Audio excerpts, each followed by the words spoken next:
Question number 18 में हमको hybridisation निकालनी है कार्बन एटम की। कंपाउंड हमको दिया हुआ है CH2 double bond C double bond CH single bond CH double bond O। हमको इसमें क्या जानना होगा कि अगर कोई भी कार्बन 4 सिंगल बॉन्ड बना रहा है तो उसकी हाइब्रिडाइजेशन sp3 होती है। अगर कोई कार्बन 2 सिंगल बॉन्ड बना रहा है और एक डबल बॉन्ड बना रहा है तो उसकी हाइब्रिडाइजेशन sp2 होगी। अगर कोई कार्बन 2 डबल बॉन्ड बना रहा है या एक सिंगल बॉन्ड और एक ट्रिपल बॉन्ड बना रहा है तो उसकी हाइब्रिडाइजेशन sp होती है। अब इस स्ट्रक्चर में CH H double bond C double bond C single bond H single bond C single bond H double bond O। तो देखिए ये sp2 होगा क्योंकि 2 सिंगल बॉन्ड हैं और एक डबल बॉन्ड है जो ये बताता है। ये sp होगा क्योंकि 2 डबल बॉन्ड बना रहा है। सिमिलरली ये sp2 होगा और ये sp2 होगा क्योंकि 2 सिंगल बॉन्ड एक डबल बॉन्ड 2 सिंगल बॉन्ड एक डबल बॉन्ड। तो ये हमारा आंसर आएगा sp2। कार्बन 2 कार्बन है 3 कार्बन है sp2 के और sp का सिर्फ एक कार्बन है और sp3 का कोई कार्बन है नहीं।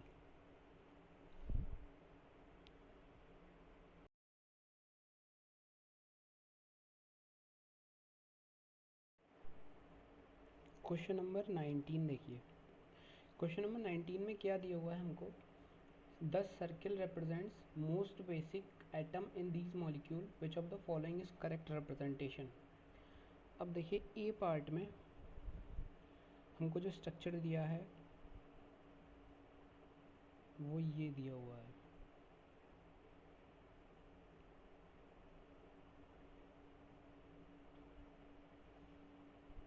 हमको इस नाइट्रोजन का पूछा है। अब इस नाइट्रोजन के पास एक लोन पेयर होगा।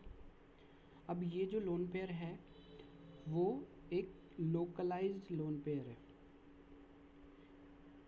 ये रेजोनेंस में पार्टिसिपेट नहीं करेगा। Resonance not occur. तब जब लोकलाइज्ड लोन पेयर रेजोनेंस होगी नहीं तो ये बेसिक करेक्टर हाई होगा इसका। सिमिलरली बी पार्ट देखिए,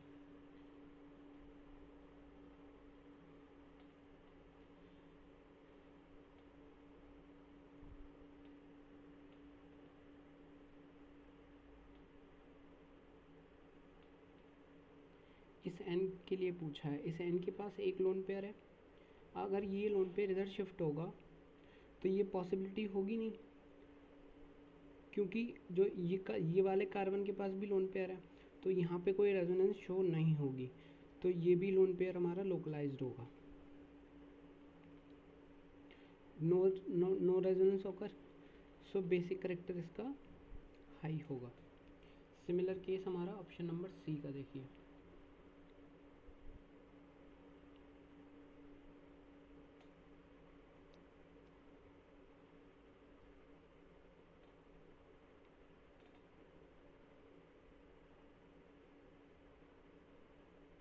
हमारे पास इस नाइट्रोजन के लिए पूछा है। अब देखिए लोन पेयर जो है नाइट्रोजन का, यहाँ पे कोई डबल बॉन्ड नहीं है, कोई चार्ज नहीं है जिससे रेजोनेंस में इन्वॉल्व हो सके, तो ये लोकलाइज्ड लोन पेयर होगा, रेजोनेंस नहीं होगी तो बेसिक करेक्टर हाई होगा। इसलिए इसमें ये पूछा था कि जो सर्किल नाइट्रोजन एटम है मोस्ट बेसिक कौन से हैं। यहाँ पे तीनों जो हैं ये मोस्ट बेसिक हैं, तो इसका all of these option number D correct होना चाहिए।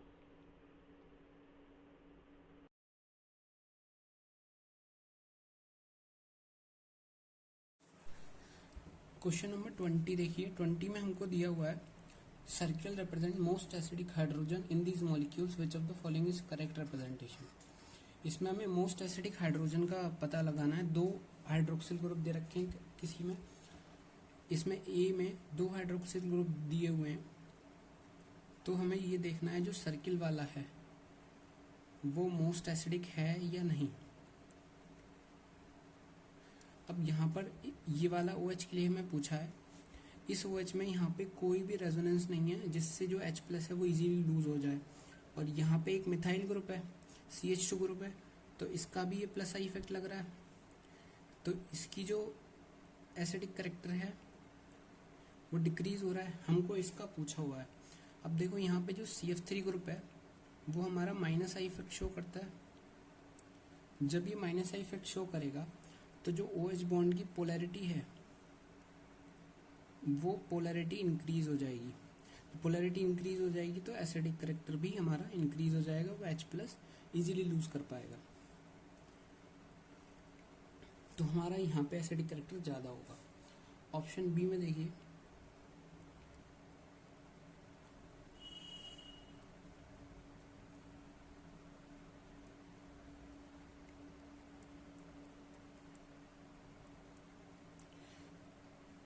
ये जो कार्बोक्सिलिक एसिड ग्रुप है वो हमारा H प्लस डोनेट करने के बाद COO माइनस ग्रुप बनाएगा, कार्बोक्सिलेट आयन बनाएगा। अब ये जो कार्बोक्सिलेट आयन होता है हमारा, इसके दो रेजोनेटिंग स्ट्रक्चर पॉसिबल होंगे जो कि इक्विवेलेंट होंगे। जब दो रेजोनेंस स्ट्रक्चर होंगे और इक्विवेलेंट होंगे तो स्टेबिलिटी इसकी हाई होगी। इसकी स्टेबिलिटी जब हाई होगी तो जो H प्लस होगा यहाँ से वो इजीली लूज हो जाएगा, तो एसिडिक करेक्टर इसका हाई होगा। ऑप्शन सी में देखिए,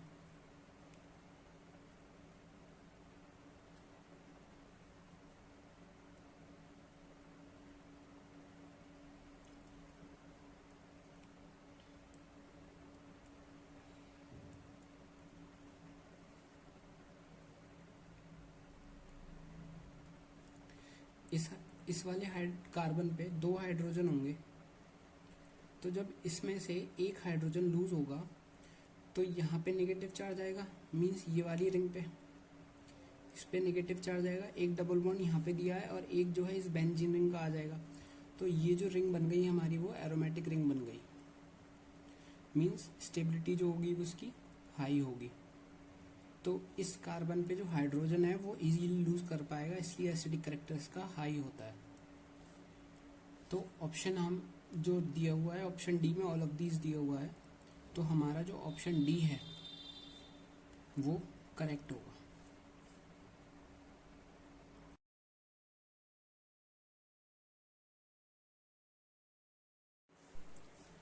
ट्वेंटी फर्स्ट क्वेश्चन में हमको पूछा है कि अरेंज करना है A, B, C, D को in the order of their decreasing acidic strength.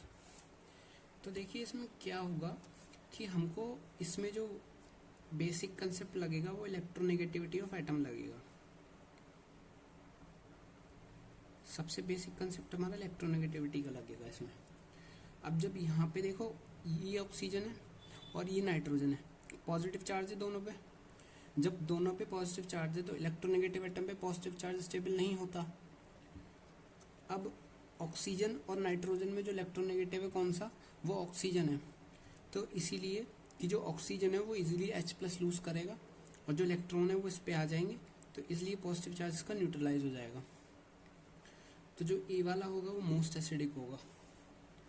Then D वाले में पॉजिटिव चार्ज है तो इसीलिए ये H प्लस लूज करके ये बॉन्ड इधर शिफ्ट हो जाएगा, ये नेगेटिव चार्ज पॉजिटिव को न्यूट्रलाइज कर देगा, तो ये आ गया डी। अब बी और सी में देखिए, सी में क्या है, ऑक्सीजन है और इसमें नाइट्रोजन है। बी में ऑक्सीजन मोर इलेक्ट्रोनेगेटिव है, जब H प्लस लूज करेगा तो नेगेटिव चार्ज आएगा तो ऑक्सीजन पे मोर स्टेबल होगा। क्यों? क्योंकि negative charge more electronegative atom पे मोर स्टेबल होता है, तो इसलिए इसका आएगा फिर सी और लास्ट में आएगा डी, बी। तो ये जो हमारा हो गया वो एसिडिक स्ट्रेंथ का ऑर्डर हो गया।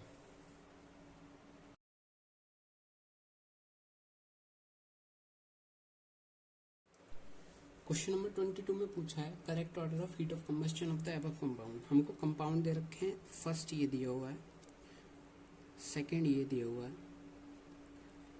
और थर्ड हमको ये दिया हुआ है। अब जो हीट ऑफ कंबस्शन होता है HOC, वो हमारा डायरेक्टली प्रोपोर्शनल किसके होता है, वो होता है कार्बन एटम के number of carbon atoms, means more the number of C more number of carbon more the heat of combustion. तो यहाँ फर्स्ट वाले में कितने कार्बन है हमारे, 3 कार्बन है, सेकेंड वाले में 4 कार्बन है और थर्ड वाले में 5 कार्बन है। तो जो ऑर्डर होगा हमारा HOC का, HOC ऑर्डर जो होगा वो हमारा third, then second, then first होगा, जो कि ऑप्शन हमको दिया हुआ है इसमें, ऑप्शन नंबर सी।